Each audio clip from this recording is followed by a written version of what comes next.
अस्सलाम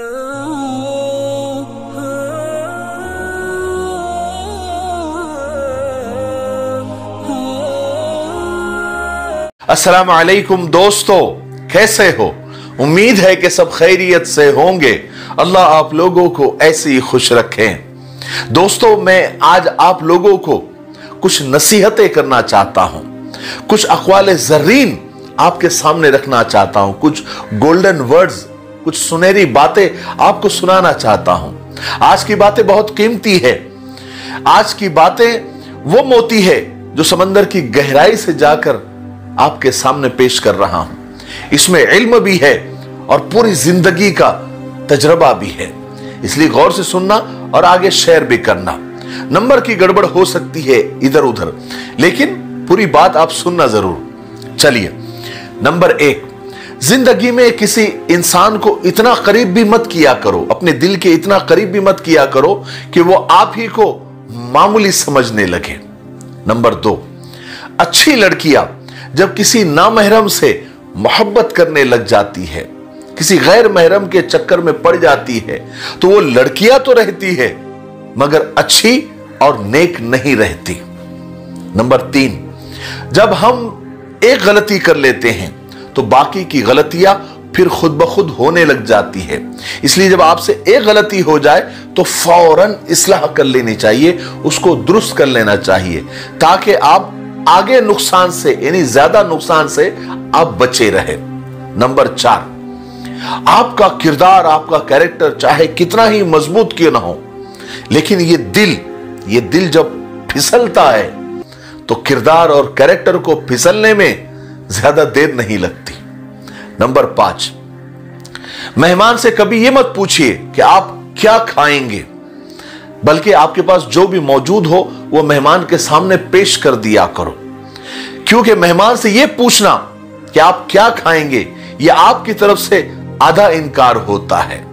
और बल्कि कुछ लोग तो इसीलिए पूछते हैं कि अगर मेहमान से ये पूछेंगे तो वो खुद ही कहेंगे कि नहीं हमें नहीं खाना है, या हम खा कर आए हैं, या हमको भूख नहीं है, आप रहने दें। तो कभी पूछना नहीं मेहमान से, बल्कि जो पेश आपके पास हो वो पेश कर दिया करें। नंबर 6, हर दरवाजे की एक कुंजी होती है, एक चाबी होती है, और लोगों के दिलों की कुंजी ये है कि आप उनके मिजाज को, उनकी तबीयत को आप समझ लें। तो उससे होगा ये फायदा, ये होगा कि आप लोगों की मुश्किलात हल करने में, उनके झगड़े खत्म करने में, और उनसे फायदा हासिल करने में, और उनके शर और बुराई से बचने में आप माहिर हो जाएंगे। ठीक है। नंबर 7, देखिए, कपड़े इंसान के जिस्म को तो ढांप लेते हैं, लेकिन उसकी बातें, उसकी गुफ्तगू, उसकी बोलचाल, उसकी औकात दिखा देते हैं। ठीक है। नंबर 8, बहुत कीमती बात है। देखिए, औरत को अगर तुम खूबसूरत कहोगे तो वो खूबसूरत होती चली जाएंगी, तुम उसको अच्छा कहोगे तो वो अच्छी होती चली जाएंगी, उसे तुम हमदर्द, रहमदिल, घर का ख्याल रखने वाली और हंसकर कुर्बानी देने वाली अगर कहते जाओगे तो वो वैसी होती जाएंगी। लेकिन अगर तुम उसमें से ऐब निकालते रहोगे या उसकी गलती उसको बताते रहोगे, उसके लिबास में, उसके खाने पीने में, उसके रोजमर्रा के कामों में अगर तुम ऐब निकालोगे तो वो दिन ब दिन ऐबदार होती चली जाएंगी। इसलिए अपनी बीवी से या किसी भी औरत से आप हमेशा पॉजिटिव बात करें, उसकी तारीफ करें। वो बिना खाने के तो रह सकती है मगर बिना तारीफ के नहीं रह सकती। सख्त रवैये बात तो मनवा देते हैं मगर दिलों में फासले बढ़ा देते हैं। देखिए, जब रहना साथ में ही है तो दोनों तरफ के रवैयों में लचक होनी चाहिए। कुछ मनवा लिया जाए और कुछ मान लिया जाए। यही मुस्बत रवैये, पॉजिटिव रवैये रिश्तों में ताजगी बरकरार रखते हैं, क्योंकि जहां अना होती है वहां सिर्फ पछतावा, तलखिया और कड़वाहट होती है। इसलिए अपने अंदर हमेशा नरमी पैदा कीजिए, रिश्ते बनते चले जाएंगे और जो बने हैं वो कायम रहेंगे। ठीक है।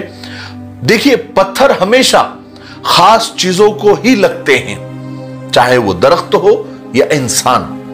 फलों से भरे दरख्त और गुनों से भरे लोग ही हमेशा निशाना बनते हैं। बेकार चीजों को तो लोग देखते भी नहीं है। और आखिरी बात, और ये बात खास करके औरतों और लड़कियों के लिए है और मर्दों के लिए भी है। देखिए, दस्तक देना हर मर्द की फितरत है और दरवाजा न खोलना यह औरत का हुस्न है। और हर दस्तक पर दरवाजा नहीं खोलना चाहिए, न दिल का दरवाजा, न दिमाग का दरवाजा, न सोचों का दरवाजा, न जज्बात का दरवाजा। दरवाजा तो असल साथी की आमद पर ही खुलना चाहिए। बात समझ में आई? मुझे उम्मीद है कि आज की नसीहतें वाकई मेरे लिए तो बहुत कीमती थी। तो मुझे ऐसा लगा कि मुझसे मोहब्बत करने वालों को भी ये बातें पसंद आएगी, क्योंकि आज की बातों में और आज की नसीहतों में और आज के अखवाल ज़र्रीन में इल्म भी भरपूर है और जिंदगी का तजुर्बा भी है। इसलिए आज की बातों से आप फायदा उठाएं और उस पर अमल करने की कोशिश करेंगे सब इंशाअल्लाह। ठीक है, तब तक मेरे लिए, पूरी उम्मत के लिए, पूरी इंसानियत, पूरी मानवता के लिए और हमारे प्यारे मुल्क भारत के लिए, यहाँ की अमन शांति के लिए, तरक्की उन्नति के लिए खूब दुआएं करते रहे। अस्सलाम वालेकुम व रहमतुल्लाहि व बरकातुहू।